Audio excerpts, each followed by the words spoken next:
Hey guys, how you doing? My name is Dr. Colin Hill and I teach at Tennessee Tech University.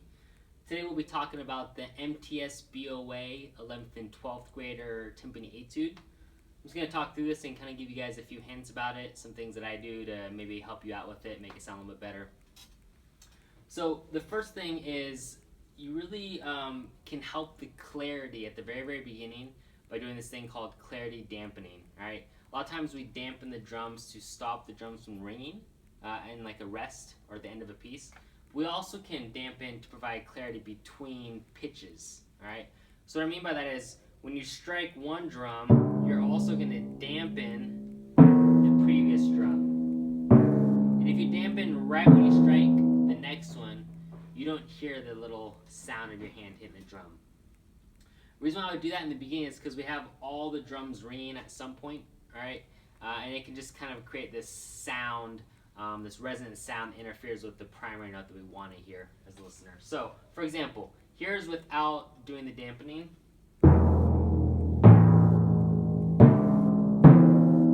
All these drums start to ring together, but if you clarity dampen,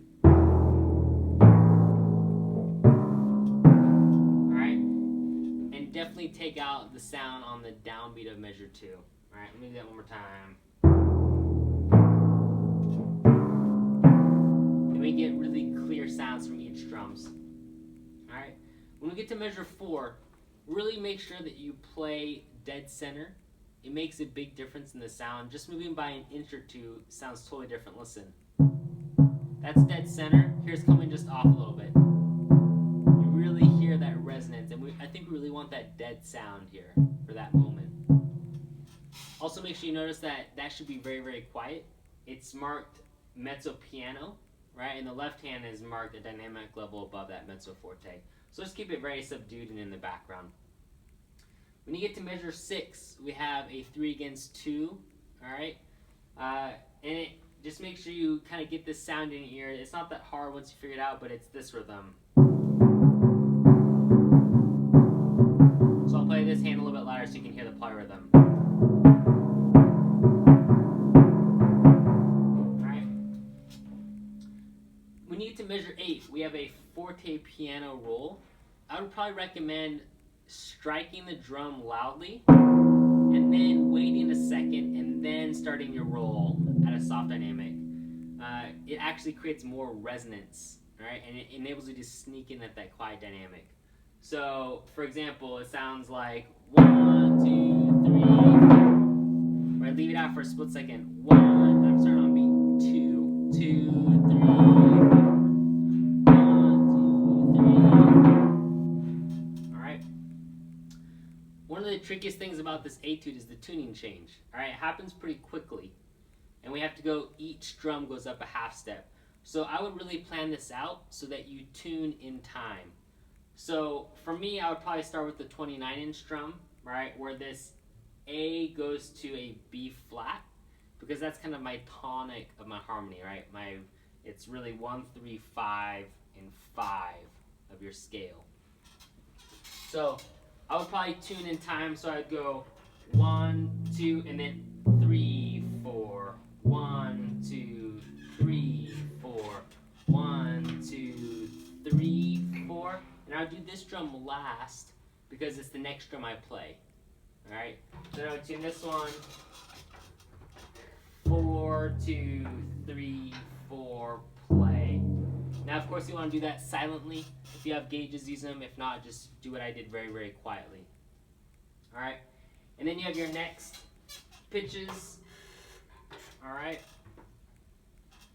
And with this section, it's very similar to the beginning. Again, do your clarity dampening. When you get to measure 15, this is a pretty fast, articulate rhythm at a quiet dynamic. And to get really good clarity, without switching mallets at that point, I would actually play a little bit closer to the center than usual, right? When you're near the edge of the drum, in the general playing spot, we have a lot of resonance, which is usually desirable. But in this passage, we want a lot of articulation on that triplet. So if I usually play about 3 or 4 inches from the rim as my general playing spot, I'd move it in about 2 more inches and be about 6 inches into the drum. and that gives you just more clarity on those triplets. So here's kind of the difference in sound. Listen. Here's the normal playing spot. Here's in a little bit. I don't know if you can hear that on the iPhone speakers, but try it on your own timpani, and it may give you some more clarity in that one spot. And then, of course, immediately go back to your normal playing zone after that. When you get to measure 16, you have these marcato accents on the low drum. Careful not to overplay that, and adjust your playing spot again so you're a little bit closer this time to the rim. I'm going to be about 2 inches or 3 inches from the collar or the rim of the drum. That avoids getting kind of that low splatty sound that you can get when you overplay the low end of a drum. Alright, then when you get to measure 17, I would really think 8th notes throughout that measure. Alright, thinking 1 and 2 and 3 and 4 and all those rhythms really line up well with 8th notes. Okay? So, just to kind of emphasize that, it sounds... You can really feel the 8th notes the whole time.